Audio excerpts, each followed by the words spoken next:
After George Michael's tragic death, it took 3 long years for his will to come out, and his last wishes were utterly disturbing.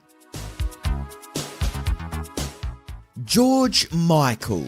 Just the sound of the name is so crisp, so cool. Too cool, one would say. Well, that is because it is not his real name.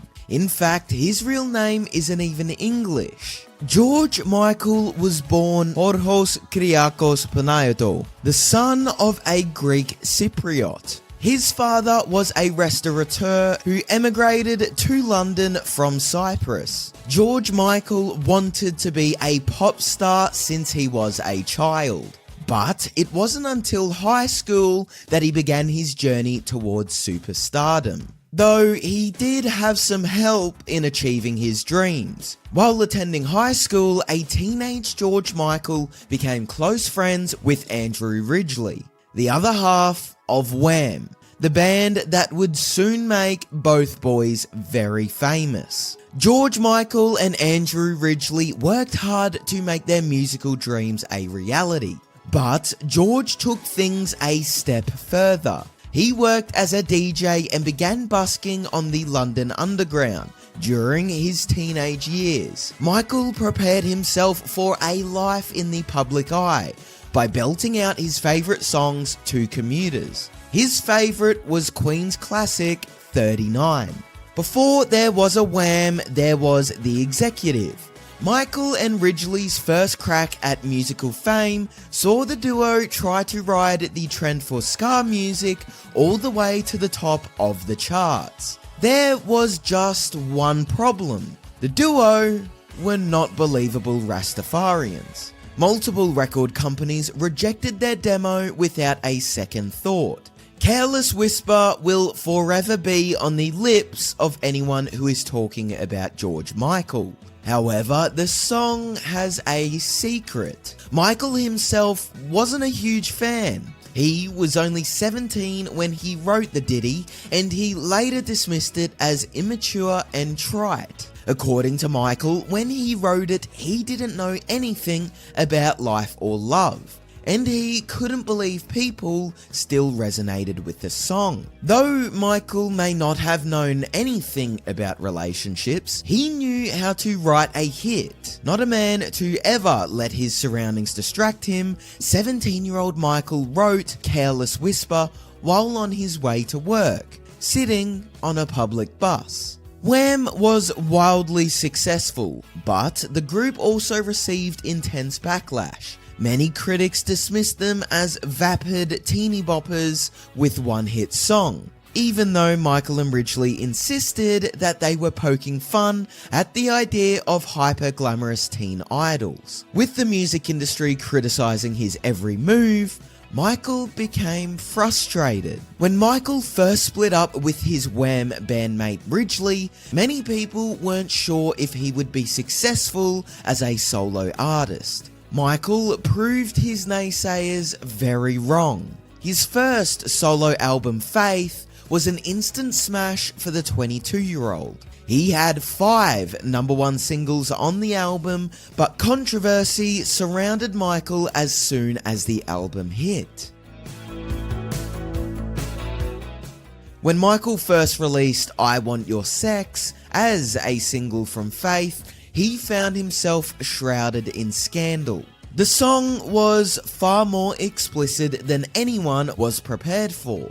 Most radio stations in both the UK and the US banned the song, which actually helped with album sales, and MTV kept the video from the air during daytime hours, choosing to only air it late at night. I Want Your Sex was racy for another reason too. The video famously featured Michael's real-life girlfriend, Kathy Jung, who was deeply in love with Michael, all while Michael was in love with another man. At this time, Michael was still hiding his homosexuality by saying he was bisexual. The whole situation was, in a word, messy. And that's not even the extent of it all. George Michael genuinely thought he was bisexual for some time. Over the years, he had fallen in love with different girls, like Kathy Jung, and although he suspected he might have feelings for men, it wasn't until he spotted a man named Anselmo Filipa in the crowd at the Rock in Rio concert in Brazil that he genuinely fell in love for this first time with the same gender. Once Michael saw Filipa, he was immediately smitten, and apparently, Filipa returned these warm feelings. The men quickly struck up an intense relationship, and Filipa even became Michael's first public male lover. However, their bond wouldn't last, for an utterly tragic reason. Only 6 months into their relationship, Filipa and Michael received the worst news possible. Filipa had tested positive for HIV. On Michael's side, he felt especially distraught because not only was his partner battling a serious disease, he also couldn't turn to many people for support. You see, at this point, Michael's family still didn't know that he was gay. Around this time, Freddie Mercury sadly passed away from complications related to AIDS. George Michael was the only person who could come close to filling in for Mercury. So, when Queen asked him to perform at Mercury's tribute concert in 1992, it was a no-brainer.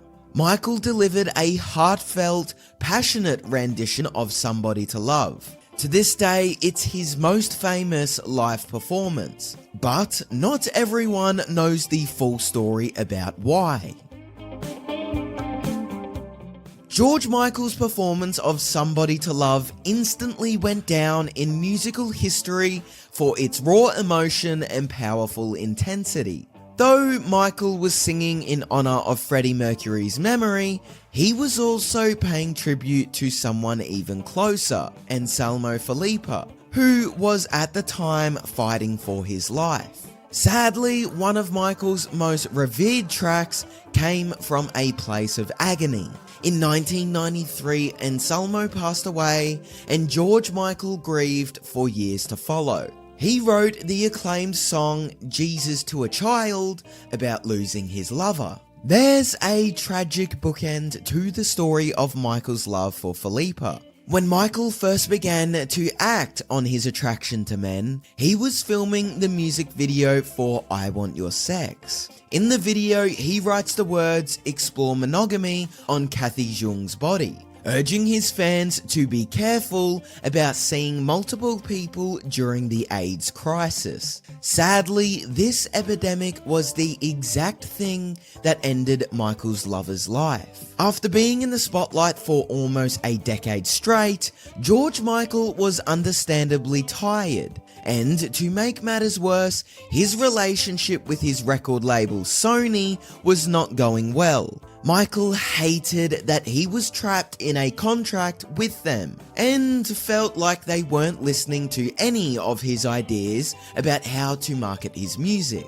So one day, he lashed out. In 1990, Michael refused to appear in music videos for Sony and made music history in the process. Instead of starring Michael, the groundbreaking video for Freedom had 90s supermodels like Cindy Crawford and Naomi Campbell lip sync in Michael's place. The video for Freedom showed the models lighting Michael's famous leather jacket from the Faith music video on fire. This was a sign that Michael wouldn't let Sony force him back into the pop star mold. After the Brazen video became a hit, Sony received Michael's message loud and clear and tried to make peace with the singer. However, these good times wouldn't last. In 1997, Michael tragically lost his mother, Leslie, to cancer. Michael had always been extremely close to his mum, and it was absolutely heart-wrenching for Michael to lose her. Unfortunately, he wouldn't have much time to grieve. Just 1 year later, Michael's personal life would be splashed across newspapers all over the world. 1998 was a turning point in George Michael's life. Though by then he had been out of the closet to those closest to him, he wasn't out to the public about his sexuality. That is, until the police detained him for engaging in a lewd act in a public restroom. His arrest essentially outed him to the public. How he was detained, however, was even more controversial. Michael was arrested as part of a larger sting operation by local police, who were going undercover into public restrooms and luring men into engaging in sexual behaviour. After they brought him in, Michael pleaded no contest, paid a small fine, and served community service. But that wasn't enough to keep his mouth shut. Not long after this, Michael released a video for his single Outside. In the amazing video, Michael satirized the event by dressing as a Village People inspired officer and featuring men dressed as police officers making out with each other. The arresting officer tried to sue Michael for $10 million, but the judge dismissed the case. That video is well worth the watch, but Michael's bad boy days weren't over. Michael had always been a bit of a wild child and often indulged in substances, even getting charged for possession 3 different times. Fans began to worry that Michael was spiraling out of control. Sadly, he was. Suddenly, George Michael engaged in a battle for his life. Before he was supposed to perform a huge concert, he began to suffer from chest pains and shortness of breath. After he went to the hospital, the medical staff revealed that Michael had caught a dangerous bout of pneumonia. At one point, he became so ill that he was rushed to the ICU and even fell into a coma. Thankfully, he recovered, but it was a very, very close call. George Michael had his fair share of problems over the years, and in 2009, he admitted in an interview that he would smoke up to 25 spliffs a day. That's a lot of grass, even for someone like George Michael. But don't worry, during the interview, Michael said he was down to only 7 or 8 per day. Relationships are all about compromise, especially when you're in a relationship with George Michael. He and his one-time partner Kenny Goss kept a somewhat open affair throughout their time together. In an interview, Michael once stated that he and Goss often saw other men, and that it was an accepted part of their relationship. After the 2010 Gay Pride Parade in London, Michael went from his highest high to his lowest low. He crashed his car into a shop while driving under the influence of substances. Later in the year, he was forced to serve time and received a 5-year driving ban. At this point, fans were officially worried about Michael's mental state, and they weren't the only ones. Beside fans, superstars were also worried about Michael's behaviour. Fellow music icon Elton John had been close friends with Michael for years, even recording a beloved duet of Don't Let the Sun Go Down on Me with him. Over time, however, Michael's substance use tore them apart. John tried repeatedly to intervene in Michael's struggles, but every time, Michael resisted. In 2011, George Michael underwent a tracheotomy. During this surgical procedure, he slipped into a coma. When he came to, something was very wrong. When Michael awoke from his coma, he was speaking in a funny way. As it turns out, he woke up inflicted with foreign accent syndrome, a speech disorder that changes the way a person speaks due to brain trauma. Many celebrities are too familiar with stalkers, George Michael included. According to Michael, the authorities don't even do anything about them most of the time. And Michael once had a woman serial stalk him and even break into his house 7 times. 7. Then, one day, Michael is taking a stroll on his street and poof, There she is, hanging out on his street, wearing his clothes. Because George Michael was, well, George Michael, the tabloids kept a close watch on him. And by close, we mean as close as they possibly could. One tabloid hired 2 paparazzi to station themselves outside of Michael's house. This way, if anything ever happened, they were there to document the crazy life of George Michael. Well, unfortunately for those reporters, they'd be out of a job very soon. George Michael once called the producers of the famous quiz show Deal or No Deal with a heartbreaking request. Michael had seen a contestant appear on the show as an attempt to raise money for her IVF treatment. Instead of sitting by, Michael intervened. He personally donated money to her so that she could get the IVF treatment. She had a daughter in 2012. I'm not crying, you're crying. For quite some time, George Michael volunteered at a local homeless shelter. For most stars, this would be a photo op, but not Michael. He specifically asked the shelter and other volunteers to please keep his presence under wraps. He didn't want to draw any unnecessary attention to himself or his philanthropy. Instead, Michael just wanted to help out. Many people are working as barmaids to pay their bills, and a lot of these people are working to pay for school or some other debt. Michael was well aware of this and was especially familiar with working nurse students. Ever since they had cared for his ailing mother, he'd held nurses in a special esteem. That's part of why Michael once tipped a barmaid £5,000 to help her pay for nursing school. The famous UK morning show This Morning turned out to be one of George Michael's favourite programs. He would watch it daily, and sometimes he would secretly lend a helping hand to those who appeared on the show. On more than one occasion, he phoned into the show to donate money to a guest who had discussed their health problems. Speaking of health problems, when he was just 53 years old, George Michael passed, dying at home in his bed with his beloved partner Fadi Fawaz by his side. In the days after Michael's sudden demise, the world wondered if he had relapsed and drugs had caused his death. However, the truth was much different. The singer had succumbed to heart and liver issues. Yet, just when people thought George Michael didn't have any more surprises in store, he proved them wrong. Soon enough, shocking revelations came out. George Michael was always beloved for his holiday songs like Last Christmas and Do They Know It's Christmas. Because of this, his last days on Earth had a special significance. The singer perished on Christmas Day of 2016. However, as loving tributes poured in to honour the late singer, Michael's family got ready for a dramatic funeral.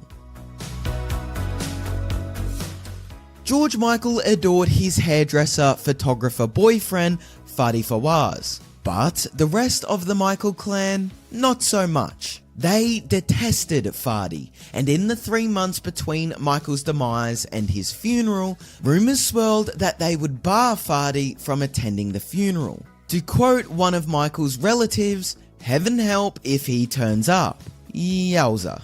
In the end, Fadi did attend Michael's funeral, but was not invited to come to the wake. Michael's ex-partner of 13 years, Kenny Goss, the family gave him a pass, inviting him to both events. That doesn't sound dramatic at all. It took 3 long years of endless legal battles before George Michael's will was finally revealed. And when it finally came out, all the squabbling suddenly made sense. The will distributed money to Michael's immediate family and many of Michael's friends from the 1980s, but had some huge omissions. For example, Michael's old Wham partner, Andrew Ridgeley, was snubbed. Why? To this day, we're still not sure. If you enjoyed this Factinate video, give it a thumbs up and subscribe for more incredible stories. Want to say in who we cover next?